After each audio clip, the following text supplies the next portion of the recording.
Hi అండి, welcome back to masala కబుర్లు channel. ఇవాళ కమ్మని బీరకాయ తొక్కు పచ్చడి చేసుకుందామా? అందుకు ముందుగా కావాల్సింది, మనం బీరకాయని తొక్కు వలిచిన తర్వాత ఒక 5 నిమిషాలలో నీళ్ళల్లో వదిలేసి శుభ్రంగా కడిగి పక్కన పెట్టుకున్న బీరకాయ తొక్కు. ఇక ఆ తర్వాత మిగిలిన ఇంగ్రీడియంట్స్ చూద్దాం. పచ్చిమిర్చి కారానికి తగినట్టు, కరివేపాకు ఒక రెమ్మ, 3 పెద్ద టమోటాలు, వేరుశనగ గుళ్ళు. ఇక ఆ తర్వాత మనం మెయిన్ ప్రాసెస్ లోకి వెళ్ళిపోదాం.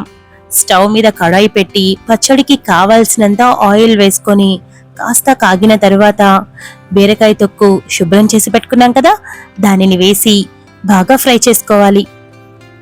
ఎలాగో బీరకాయ తెచ్చుకున్నప్పుడు పప్పు చేసుకుంటాం లేదా మరేదైనా చేసుకుంటాం, ఈ తొక్కుని అనవసరంగా పడేస్తాం కదా, అదేదో ఇలా చేసుకుంటే చాలా టేస్టీగా కమ్మగా తినచ్చు. బీరకాయ బాగా వేగిన తరువాత పక్కన తీసి పెట్టుకోవాలి.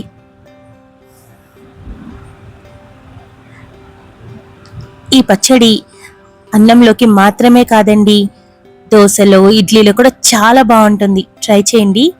ఇక వేరుశనగ గుళ్ళు వేసుకొని వేయించుకోవాలి. బీరకాయ తొక్కు ఎంతైతే తీసుకుంటామో అందులో సగం వేరుశనగ గుళ్ళు తీసుకోవాలి. అంతే, సింపుల్. ఇంత అంత అని ఏం లేదు, ఎగ్జాక్ట్గా హాఫ్ సరిపోతాయి. ఇక వేరుశనగ గుళ్ళు పెద్ద మంట మీద కాకుండా కాస్త మీడియం ఫ్లేమ్లో పెట్టుకొని వేయించుకుంటే చక్కగా వేగుతాయి.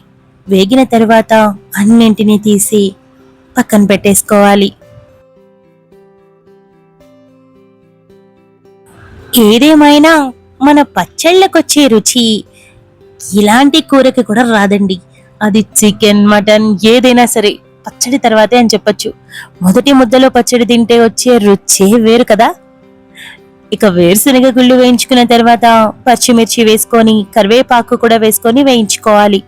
ఇక్కడ పచ్చిమిర్చి ఘాటుగా ఉంది కనుక నేను 4 వేశాను, మీరు కారానికి తగ్గినట్టుగా వేసుకొని వేయించుకోవచ్చు.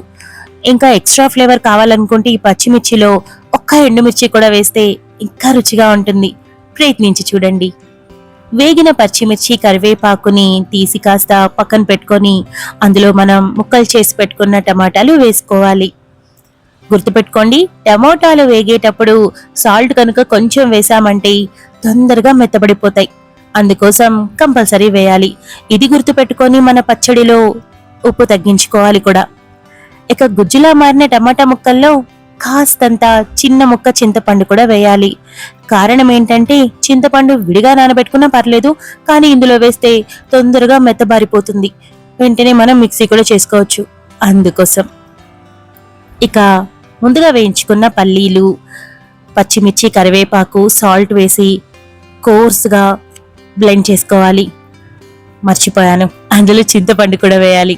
ఇలా మనం పల్స్గా చేసుకున్న తర్వాత ఇందులో ముందుగా వేయించుకున్న బీరకాయ తొక్కుని కూడా వేసుకోవాలి. ఇక ఇందులో కాస్తంత వేడి నీళ్ళు వేసుకోవాలి. చల్లటి నీటిని కూడా వేసుకోవచ్చు, కానీ వేడి నీళ్ళు అయితే నిల్వ ఉండడానికి బాగుంటుంది. ఇక మెత్తగా మిక్సీ పట్టుకున్న తర్వాత టమోటాని గుజ్జుగా చేసుకున్నాం కదా, దాన్ని కూడా వేసి మిక్సీలో జస్ట్ ఒక్క సెకండ్ అలా తిప్పితే చాలు. మరీ ఎక్కువ అన్నా కూడా మెత్తగా అయిపోతుంది. రోలు ఉన్న వాళ్ళు చక్కగా దంచుకుంటే ఇంకా ఇంకా బాగుంటుంది రుచి. ప్రయత్నించండి. లేదు మాకు సమయం లేదనుకున్న వాళ్ళు నాలాగా మిక్సీ వాడాల్సిందే, తప్పదు కదా, కానీ రుచి మాత్రం ఏమీ మారదు. ఏ కాస్తో కొంచెం జస్ట్ 1% మారుతుంది అంతే. ఇక పచ్చడి బ్లెండ్ చేసుకున్న తర్వాత ఇలా ఉంటుంది. ఇలా ఉన్న దానికి మనం కాస్తంత పోపు పెట్టుకుంటే మరింత రుచిగా ఉంటుంది. ముందుగా మనం ఏ కడాయి అయితే వాడామో ఇప్పుడు కూడా దాన్నే వాడుకోవచ్చు. అందులో జస్ట్ 2 స్పూన్లు నూనె వేసుకొని వేడెక్కిన తర్వాత కొంచెం ఆవాలు, కొంచెం జీలకర్ర వేసి చిటపట్లాడిన తరువాత ఎండుమిర్చి వేయాలి. ఎండుమిర్చి మరీ నల్లగా కాకుండా కాస్తంత పచ్చిగా ఉండగానే పసుపు కూడా వేసుకొని మంట తగ్గించి మనం ముందుగా మిక్సీ వేసుకున్న మన పచ్చడిని వేసి చక్కగా ఆ పసుపుదనం అంతా పట్టేలా కలుపుకోవాలి. అంతే, ఒక బౌల్లోకి తీసుకొని సర్వ్ చేసుకుంటే మన కమ్మని బీరకాయ తొక్కు పచ్చడి రెడీ. ట్రై చేసి ఎలా ఉందో ఖచ్చితంగా నాకు కమెంట్ చేయండి. బాయ్.